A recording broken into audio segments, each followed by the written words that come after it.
Cameroon, Bandung, Africa, Bandung, to the world, Bandung.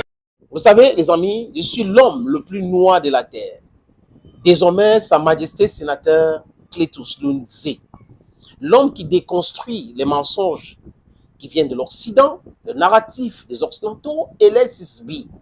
Vous le savez bien que chez nous ici, dans notre continent, nous avons des enfants d'Afrique qui cautionnent des stupidités qui viennent de l'Occident juste pour des raisons pécuniaires. C'est-à-dire que je ne comprends pas comment les gens peuvent décider d'être stupides à ce point. On vient spolier nos biens, on vient piller nos biens, on viole nos sous-sols et des petits bénéfices on vous donne. Et vous les défendez par rapport à quoi? Vous les défendez par rapport à quoi? Open your eyes, be intelligent. We need to be very lucid. Nous parlons de l'Afrique, notre Afrique. Les gens ne peuvent pas venir nous spolier. Ils viennent d'abord, ils nous ont colonisés. Ils pratiquent, d'abord avant la colonisation, les amis, qu'est-ce que c'est? Avant la colonisation, c'est l'esclavage.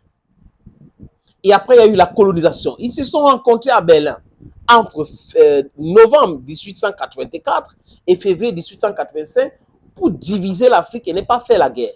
Donc les frontières que vous voyez en Afrique là, ce sont les frontières créées de toutes pièces par des méchants, de roublards, des criminels en Occident.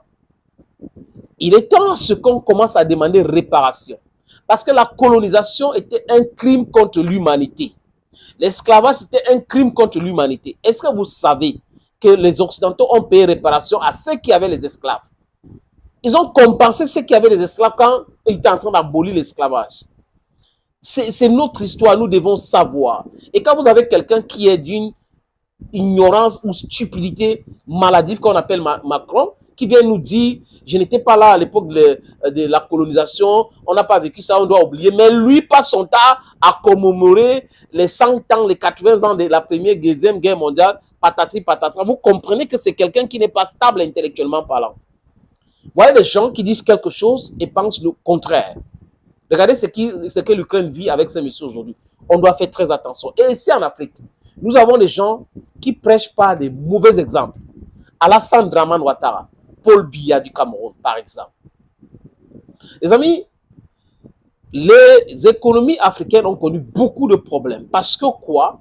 On a cru, ou les dirigeants africains ont cru que la Banque mondiale ou le Fonds monétaire international pouvaient aider l'Afrique pour se développer. Ça, c'est de l'ignorance.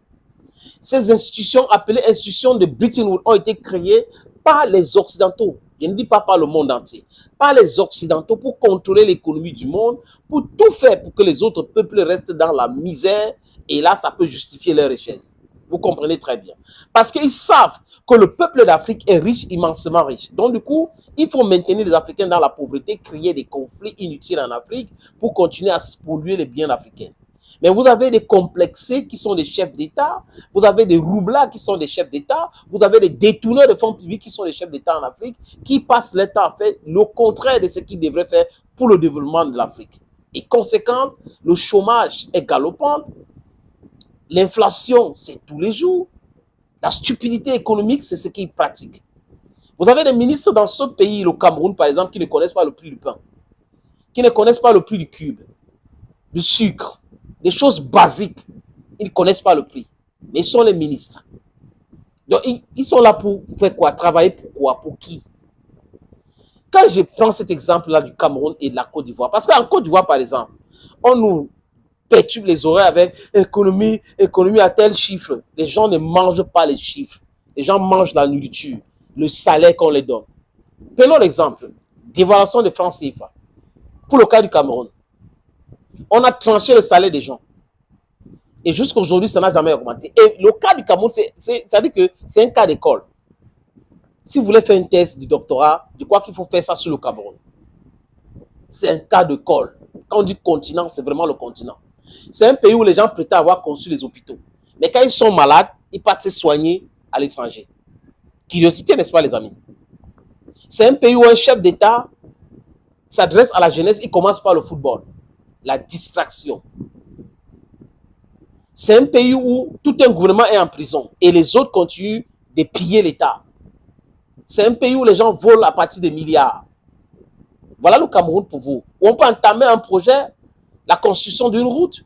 1 an ou 2 ans après, on n'a pas fini. Douala, prenons l'exemple sur l'aéroport, il y a ça.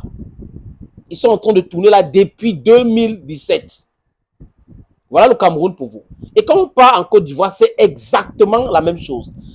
La parole vaine, vide de sens. C'est Ouattara, j'ai ceci, j'ai fait ceci, j'ai été économiste et tout ça là, pseudo-économiste. La Côte d'Ivoire a, entre guillemets, quelqu'un qui est un économiste, mais c'est le premier pays où les jeunes fuient. Ce n'est pas les chiffres qui m'appartiennent, hein. Ça appartient à ses amis Union européenne. Les jeunes fuient la Côte d'Ivoire pour aller en Europe. Beaucoup plus que tous les autres pays africains. Du moins l'Afrique subsaharienne. Vous comprenez qu'ils prêchent autre chose et ils se comportent exactement comme les colons. Les amis, au Burkina Faso ou dans le Sahel, je parle de l'AIS, c'est du concret. Quand vous avez un ministre qui se place devant vous pour parler de l'économie, c'est du concret. Un syndicat qui se place devant vous pour parler, c'est du concret. Je prends le cas de Bassolma Bazié. Bassolma Bazié, c'est le ministre de la fonction publique du Burkina Faso. À l'époque, en 2017, je crois qu'il était syndicaliste. Et quand on l'invite sur un plateau, les amis, franchement, le gars part terre à terre. Il vous parle du salaire. Vous ne pouvez pas donner 100 000 à quelqu'un en 1880.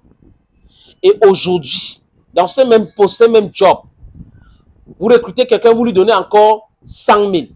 À l'époque, louer une maison, par exemple, un studio, c'était peut-être 1200. Donc la personne pouvait s'en sortir. Aujourd'hui, pour un studio, c'est 50 000. Donc il y a à peu près 500% d'augmentation de toutes ces choses-là. Vous voyez qu'on est en train d'être géré par des gens qui ne maîtrisent rien, ou ils maîtrisent, mais ils sont des criminels ambulants. Les amis, je vous suggère de l'écouter attentivement. Quand vous voyez les fonctionnaires s'aligner, les travailleurs s'aligner devant les banques, à partir du 24 du mois, ce n'est pas pour toucher leur salaire. Dans la majeure partie des cas, si vous leur demandez, c'est des avances sur le salaire qu'ils s'en vont prendre, puisqu'ils ont déjà consommé ça dès le début. Vous voulez parler notamment des découvertes qui sont permises aujourd'hui par les banques. Donc ça veut dire que quand le fonctionnaire aujourd'hui, le travailleur réagit, il réagit parce qu'il ne tient plus. Qu'il soit du privé ou du public, avec l'environnement délétère qui leur est imposé, il faut dire que le travailleur burkinabé, c'est quelqu'un qui est assez patriotique et conscient. Je le dis d'autant que quand vous prenez la dévaluation du franc CFA en 1994, janvier 1994, ça a érodé les pouvoirs d'achat des travailleurs à plus de 50%. Les économistes s'entendent de dire que chaque année, le minimum d'inflation sur le terrain monte à 3%. Prenons même la moitié qui est 1,5%. Cameroun, Bandung, Africa, Bandung. Multiplié de 1994 à 2017, ça fait 23 ans. Quand on multiplie ça par 1,5%, ça fait 34,5%. Plus les 50%, ça fait 84,5%. Ça veut dire qu'un salaire nominal de 100 000 francs, qui était touché en 1994, aujourd'hui n'a de valeur réelle sur le terrain que 10 000 francs. Ça, c'est les théories. Mais maintenant, dans la pratique, vous allez me permettre, parce que moi, je me promène souvent. Bien entendu. Je me promène. Voilà, je me promène avec mes preuves. Par exemple, quand vous prenez ce sachet d'huile, dans les années 94, le coût c'était 10 francs. En 2000, c'est passé à 25 francs. Ismaël, si vous sortez, vous prenez ça, vous partez dans une boutique, la valeur c'est 50 francs. Ça fait 500% d'augmentation. Mais si vous prenez encore une autre preuve, qui est par exemple ce sel, cette quantité, dans les années 1994, c'était 10 francs. En 2000, c'est passé à 25 francs. Aujourd'hui, vous demandez... Cameroun, Bandung, Africa, Bandung. Le marché, ça fait 50 francs. Pour aller plus loin, si j'enlève d'autres, lui, c'est ce que le peuple à la base consomme. Quand vous prenez ça, ça fait 10 francs en 1994. En 2000, c'est 25. Aujourd'hui, voilà la valeur de 50 francs. Si vous prenez, comment dirais-je, ça faisait 25, le haricot, ça faisait 25 francs en 1994. En 2000, c'est passé à 50 francs. Aujourd'hui, ça fait 100 francs. Mais si vous prenez le sucre, les carreaux de sucre, en 1994, c'était 5 carreaux de sucre. 5 carreaux de sucre à 5 francs. En 2000, c'est passé à 3 carreaux de sucre à 10 francs. Aujourd'hui, il n'y a pas de carreaux de sucre à 5 francs dans les boutiques.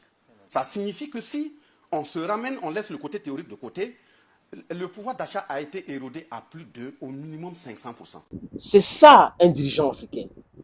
Le prix des choses sur le marché, ils connaissent. Je vous dis que poser la question aux ministres en Côte d'Ivoire, ils ne vont pas vous dire qu'ils ne connaissent pas le prix de la nourriture, des choses basiques sur le marché. Posez la même question ici au Cameroun. Les ministres ne connaissent pas. Ça, vous allez voir quelqu'un qu'on a enfariné en Europe, c'est une question d'État, c'est que on a humilié l'État. On a vu gifler Macron, gifler Sarkozy, insulter Sarkozy. On a vu verser la farine sur François Hollande. On a vu des ministres ici au Congo et autres. Mais quand c'est le Cameroun, oui, l'État, et on prend un comédien qui dit qu'il est un lanceur d'alerte ou il est influenceur pour faire des histoires, imprimer des choses pour déranger les gens. La souffrance que les ministres au Cameroun, par exemple, imposent sur les Camerounais, c'est pire que la farine qu'on a versée sur un ministre. C'est pire que la farine qu'on a versée sur un ministre. Quand vous voyez les plaisantins partout, les profiteurs, les justeurs, c'est vraiment comme ça. Ça veut dire que j'ai dit à quelqu'un, mais vous parlez de la farine qu'on a versée sur un ministre, et moi, mon point de lance, c'est quoi? Les gens sont plus fâchés que ça. Si ce n'est que la farine, c'est rien du tout. Les milliards que les gens volent dans les projets jeunes, dans les hôpitaux, il n'y a pas de plateau technique. Vous croyez que ce n'est pas pire que la farine qu'on a versée sur un ministre? Le ministre représente quoi? L'État. Le ministre n'est pas l'État. Et si un ministre ne travaille pas bien, les gens ne doivent pas prétendre l'aimer. C'est de ça qu'il est question. Thank you, friends. And bye-bye for now.